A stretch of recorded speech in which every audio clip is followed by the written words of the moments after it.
Sa Senado, isinusulong ang panukalang gawing libre ang maintenance medicines ng senior citizens. Isinalang din sa pagdinig ang ginagawang pagtugon sa mataas na presyo ng pagkain. Para sa detalye, live na magbabalita si Mobile Journal Marymon Reyes. Marymon, ano naman ang update dyan? Cheryl, patuloy na nagaganap ngayong araw ang unang pagdinig ng iba pang Senate Committee ngayong 20th Congress.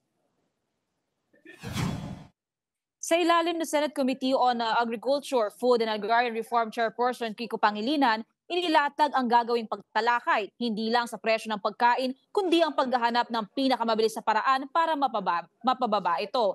Sa pagdinig, tinatalakay ng Department of Agriculture ang tila na pag-iiwan ng estado ng agri-fisheries sector.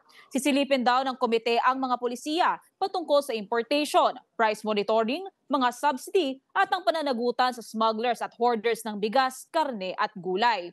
Sa Social Justice Committee naman, inilatag na Senator Risa Hontiveros ang inihaing lingap gamot at resistensya pact para sa mga nakatatandang Pinoy Act. Dito, pakay na gawing libre ang mga maintenance na gamot ng matatanda sa mga health center at partner na butika. Tatalakayin din ang posibilidad ng pagbibigay ng 1,500 pesos kada buwan sa mga senior citizen bilang universal pension. Sa Tourism Committee, tatalakayin naman ang estado ng turismo sa bansa. Habang layong matalakay ng Health and Demography Committee ang usaping pagtaas ng kaso ng leptospirosis sa bansa, implementasyon ng Philippine Health Facility Development Plan for 2020 to 2040 at ang Health Emergency Allowance.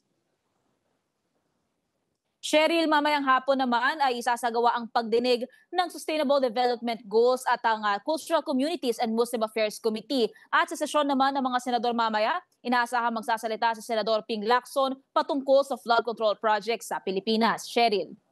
Maraming salamat, Mobile Journal Marymon Reyes.